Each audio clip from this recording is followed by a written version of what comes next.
Continuamos hoy, amigo oyente, con el tema del ofrendar del creyente. Y lo finalizaremos en este programa. Quizá esto sea bueno para algunos, pero pensamos que probablemente haya sido una de las secciones que ha sido de mucho provecho para gran cantidad de creyentes, especialmente para aquellos que son creyentes nuevos, ya que la gran mayoría es enseñada en estos días que se debe dar el diezmo. Pero hemos notado en este pasaje de las Escrituras que es necesario dar por gracia.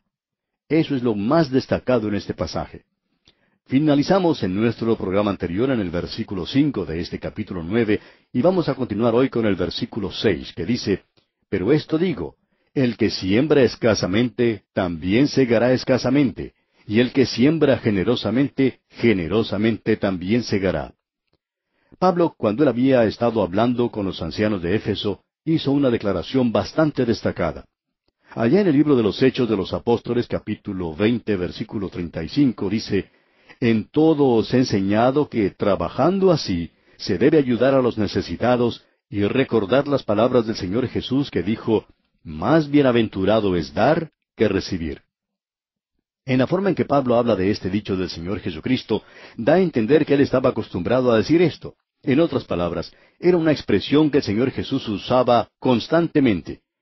Muchos de nosotros tenemos la costumbre de decir ciertas frases o palabras como permítame, como hacemos en nuestro programa, o en el día de hoy, o déjeme decir, o algo por el estilo.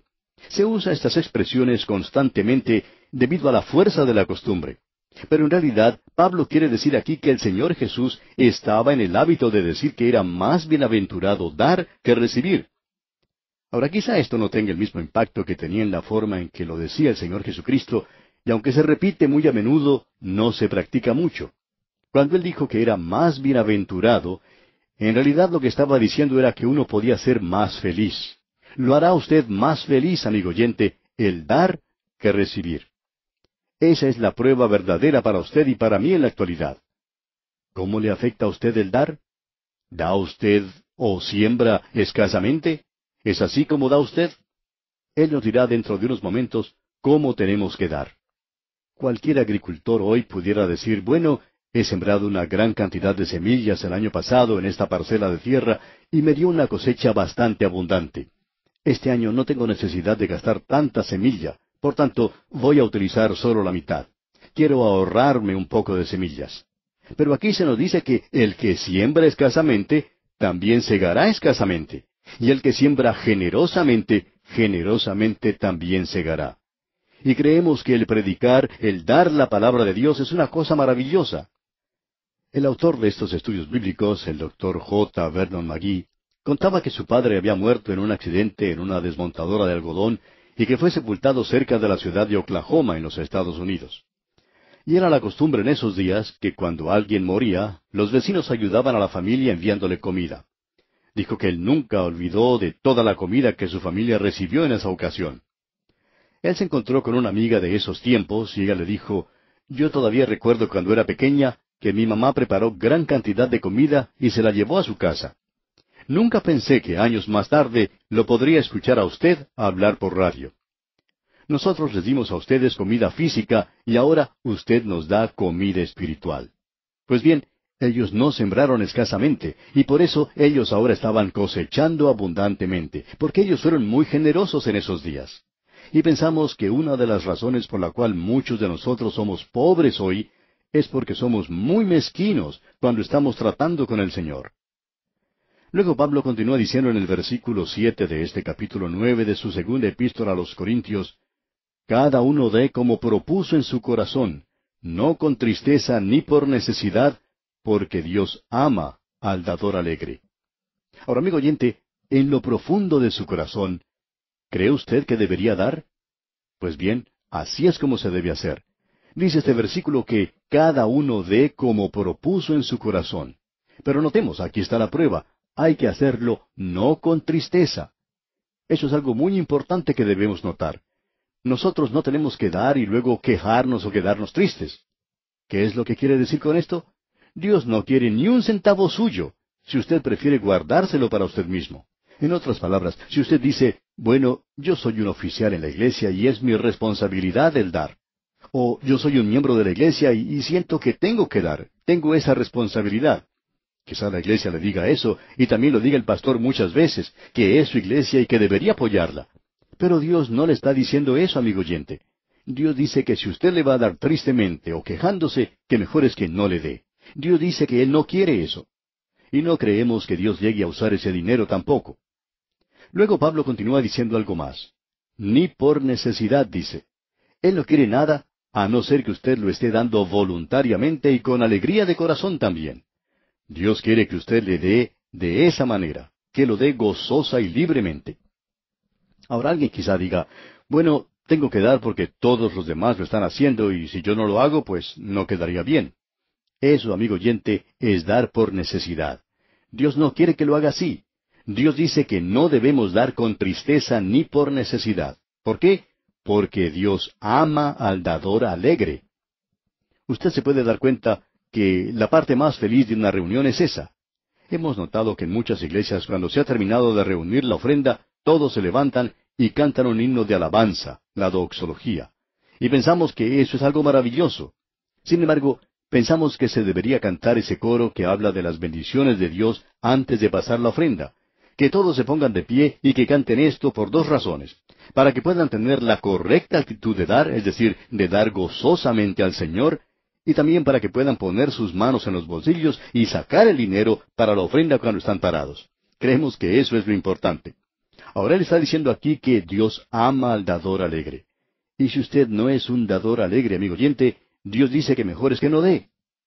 Ahora en el versículo 8 de este capítulo 9 de la segunda epístola a los Corintios dice, y poderoso es Dios para hacer que abunde en vosotros toda gracia, a fin de que teniendo siempre en todas las cosas todo lo suficiente, abundéis para toda buena obra.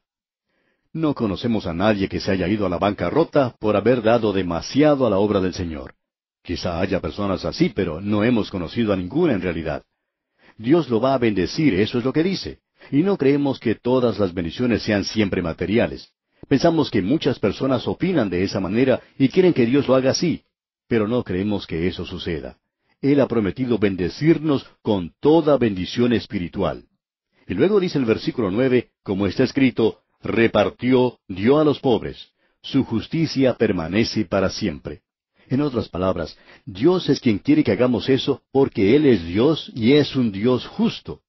Creemos que esta porción de las Escrituras es una gran sección que nos debería enseñar a nosotros en la iglesia que debemos tener cuidado de aquellos que nos pertenecen. Es decir, que debemos cuidar de aquellos que tienen necesidad.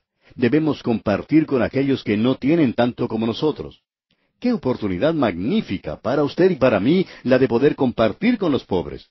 Y creemos que hay muchos creyentes que tienen un don especial, el de la hospitalidad. Podemos decir de paso que ese es un buen don. Conocemos a varias personas que tienen una cierta manera de abrir sus hogares, de hacer que la gente que los visita se sienta realmente cómoda y bienvenida, y que tienen una manera muy hermosa de invitar a la gente a comer a sus hogares. Antes de hacerlo, los invitan o los llevan a la iglesia, y de esa manera pueden hacer que éstos escuchen el Evangelio. Es una forma maravillosa de testificar.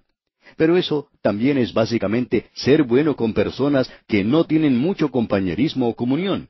Ellos pueden estar solos y quizá aún pasar hambre. ¡Qué oportunidad incomparable para poder ministrar a esa gente!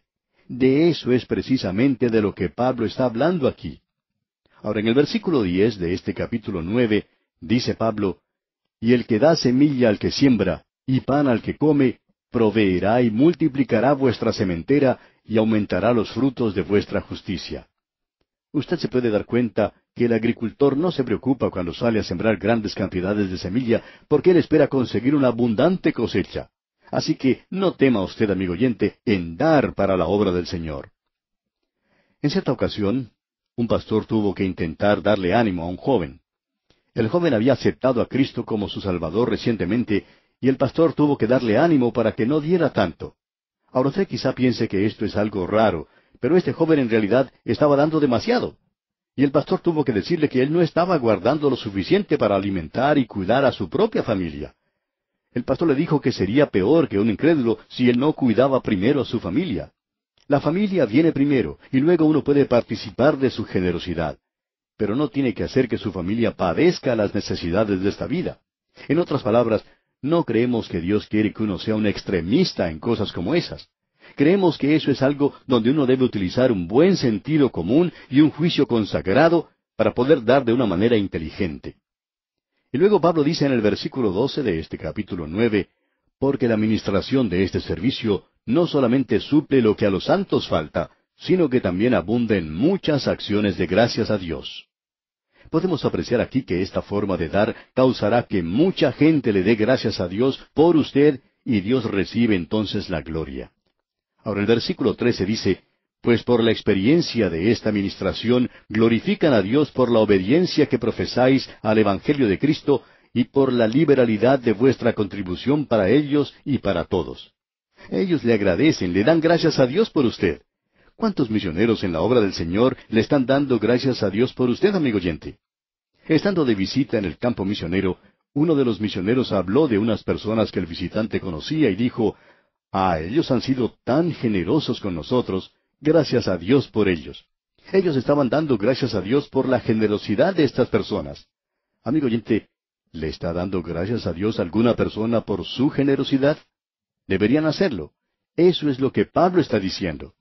Ahora el versículo 14 de este capítulo 9 de la segunda epístola a los Corintios dice, asimismo en la oración de ellos por vosotros, a quienes aman a causa de la superabundante gracia de Dios en vosotros. Amigo oyente, tiene que ser una gracia. No nos diga que usted tiene que dar nada más que el diezmo. Nosotros no estamos bajo la ley, estamos bajo la gracia. Y para muchos que nos escuchan, eso quiere decir dar más allá de un simple 10%. Creemos que esto quiere decir que muchos creyentes tienen que dar mucho más de un 10%. Pero escuche, ese pobre hombre que no ha podido ir a trabajar porque hoy está enfermo, Dios no le está pidiendo a él que dé nada a causa de las circunstancias en que se encuentra. Tenemos que dar según lo que podemos. Es así como debemos hacerlo. Y luego Pablo dice en el versículo 15, coronando todo esto, gracias a Dios por su don inefable. No importa cuánto esté dando usted, amigo oyente, nunca podrá dar como Dios da. Él nos ha dado su don inefable. Ningún hombre puede dar en la misma manera en que Dios dio, porque Él dio a su propio Hijo para que muriera por nosotros. Piensen esto por un momento. Y ahora regresamos al punto de partida. Él era rico en el cielo, pero lo dejó. Dejó las glorias del cielo, bajó a este mundo para ser un misionero entre nosotros. No solo simplemente para dar su vida, sino para morir por usted en la cruz, para ser muerto cruelmente, para que usted y yo, amigo oyente, pudiéramos obtener la vida eterna. Y eso hizo de su alma un sacrificio por su pecado y el mío. Se nos dice que lo hizo por el gozo que estaba preparado delante de él. Amigo oyente, Él es un maravilloso, glorioso Salvador. No lo haga descender a un bajo nivel. Él no es un superestrella, Él es la estrella de la mañana. Él es el Hijo de Dios, quien nos ha redimido y es el don inefable de Dios para usted y para mí en este día. Esta es la forma de dar, amigo oyente, y no es simplemente una norma, sino que es la misma cúspide del dar. Uno no puede ir más allá de esto. Y llegamos ahora al capítulo 10, y vamos a cambiar otra vez de tema. Llegamos a la última división de esta segunda epístola a los Corintios. En los primeros 7 capítulos vimos el consuelo de Dios.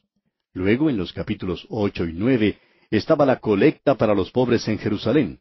Ahora tenemos el llamado del apóstol Pablo.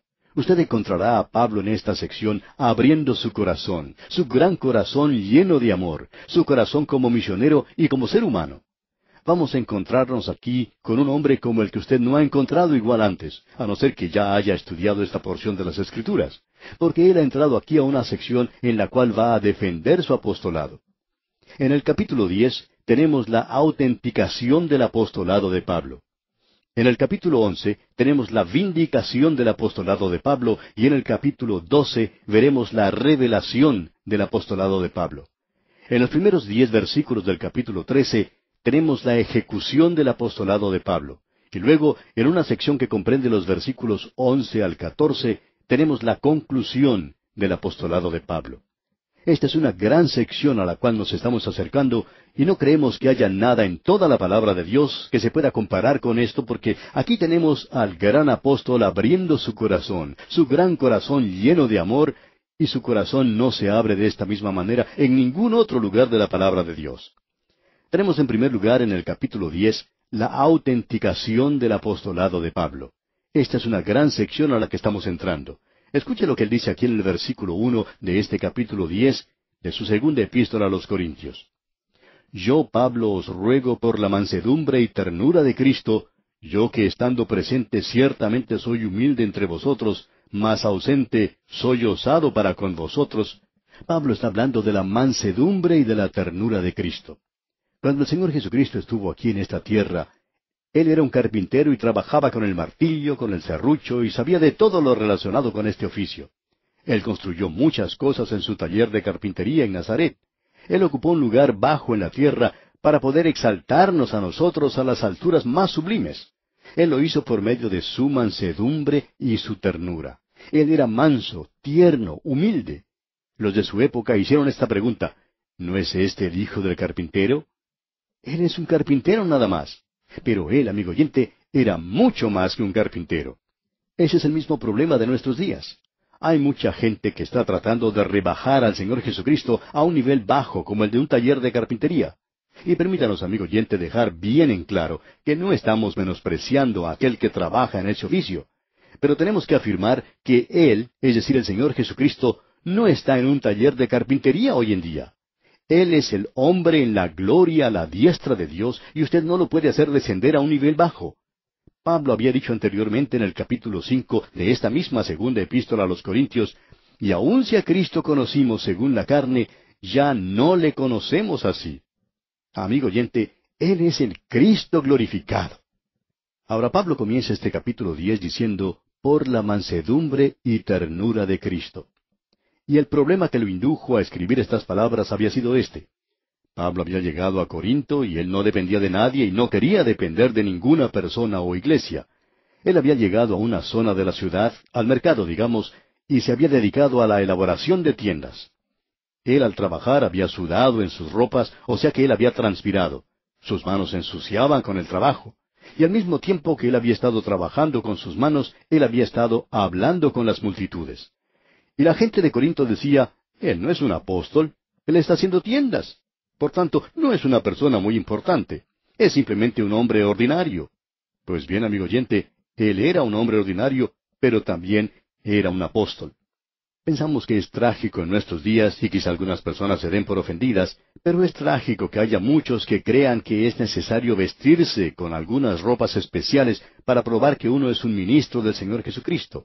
Creemos que uno lo puede probar por la clase de vida que vive y la forma que puede predicar la palabra de Dios. Esa es la prueba, según pensamos nosotros.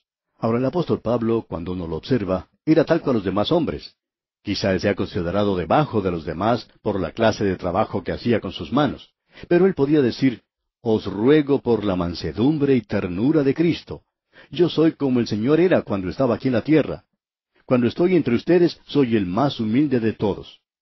La gente estaría diciendo en Corinto: cuando Pablo estuvo aquí con nosotros, él se pasaba el tiempo haciendo tiendas. No era una persona importante.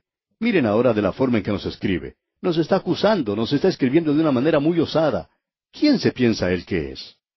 Y esa es la misma manera en que mucha gente piensa de alguien que está enseñando la palabra de Dios. Lo que quieren es rebajarlo, derribarlo. El diablo tiene unos métodos muy hábiles en estos casos. En nuestros días el diablo no ataca directamente la palabra de Dios como tal. En la actualidad hay bastante interés en la lectura de la Biblia. Pero ¿sabe usted cómo ataca el diablo en nuestros días? Él ataca al hombre que está predicando la palabra de Dios. Esa es la manera en que está obrando hoy. Trata de desacreditar al hombre, y eso es lo que hizo con Pablo. Hay muchos que en algunas iglesias tratan de desacreditar al que está enseñando la palabra de Dios. Y son personas que siempre están llevando la Biblia bajo el brazo, pero que realmente no la creen. Ellos no saben lo que la Biblia dice.